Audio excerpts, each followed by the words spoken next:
Greetings, Earthlings!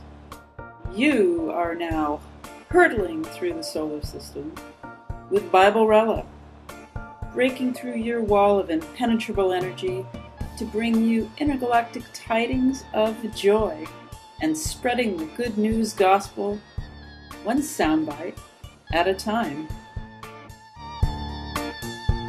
Hunger and fasting, fasting and hunger.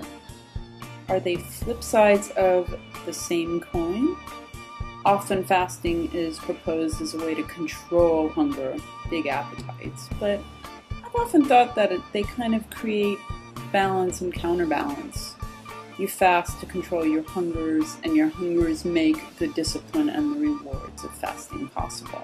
So for Mystical Monday, here on Biblerella, I thought I would read to you from a story called A Hunger Artist, written by Franz Kafka in 1924. Some excerpts from A Hunger Artist. During these last decades, the interest in professional fasting has markedly diminished. It used to pay very well to stage such great performances under one's own management. But today that is quite impossible. We live in a different world now. At one time, the whole town took a lively interest in the Hunger Artist. From day to day of his fast, the excitement mounted. Everybody wanted to see him at least once a day. There were people who bought season tickets for the last few days and sat from morning till night in front of his small barred cage. Even in the nighttime, there were visiting hours, when the whole effect was heightened by torch flares. On fine days, the cage was set out in the open air, and then it was the children's special treat to see the Hunger Artist. For their elders, he was often just a joke that happened to be in fashion.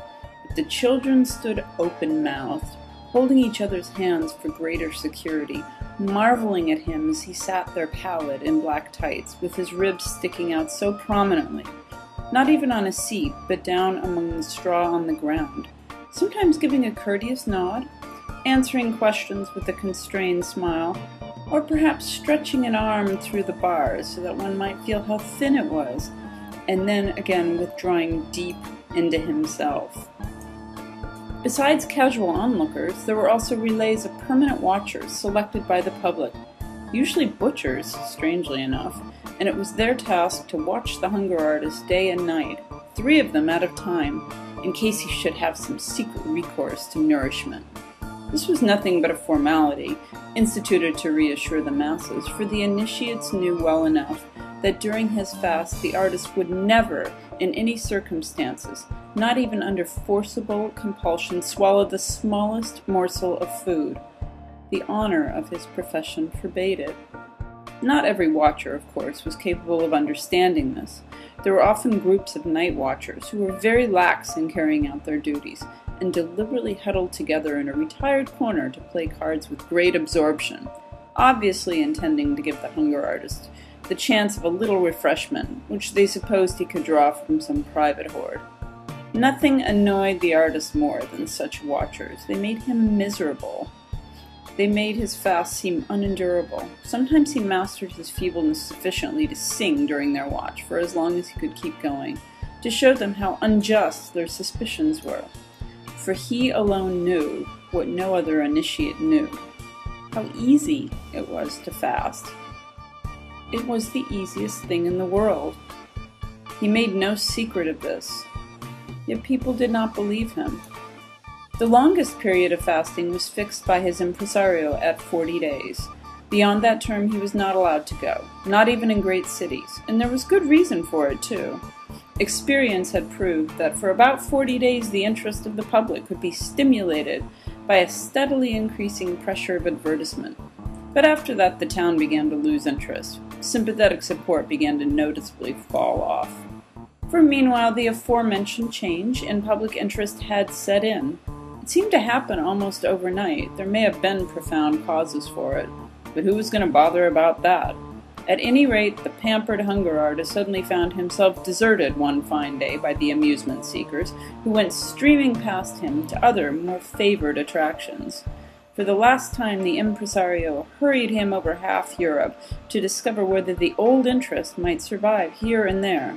All in vain, everywhere. As if by secret agreement, a positive revulsion from professional fasting was in evidence.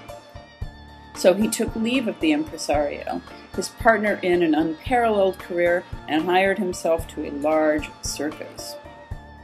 He had not, however, actually lost his sense of the real situation, and took it as a matter of course that he and his cage should be stationed not in the middle of the ring as a main attraction, but outside, near the animal cages, on a site that was after all easily accessible. Large and gaily painted placards made a frame for the cage, and announced what was to be seen inside it. When the public came thronging out in the intervals to see the animals, they could hardly avoid passing the hunger artist's cage and stopping there a moment.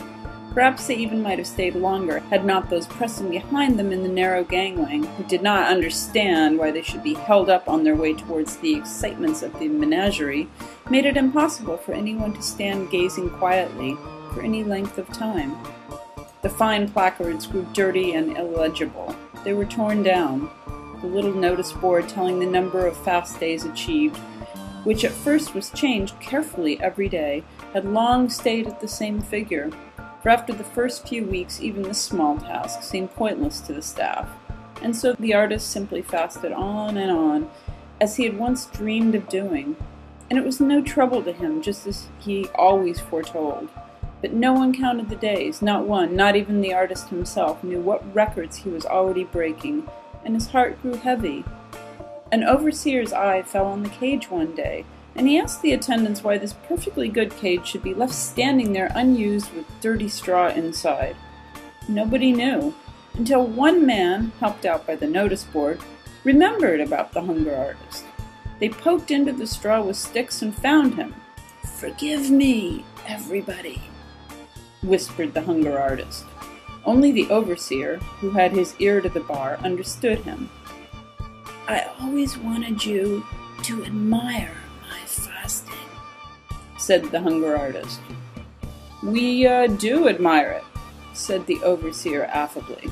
"But you shouldn't admire it," said the hunger artist.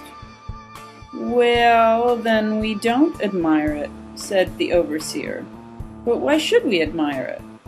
"Because I have to fast. I can't help it," said the hunger artist. "Because," said the hunger artist, lifting his head a little and speaking, with his lips pursed as if for a kiss, right into the overseer's ear, so that no syllable might be lost. "Because I couldn't find the food I liked. If I had found it, believe me, I should have made no fuss and stuffed myself like you or anyone else." That was from A Hunger Artist by Franz Kafka. Craving more sound bites of salvation to salve your soul? Then be sure to steer your spaceship on over to Biblerella.com. Music by Kevin MacLeod.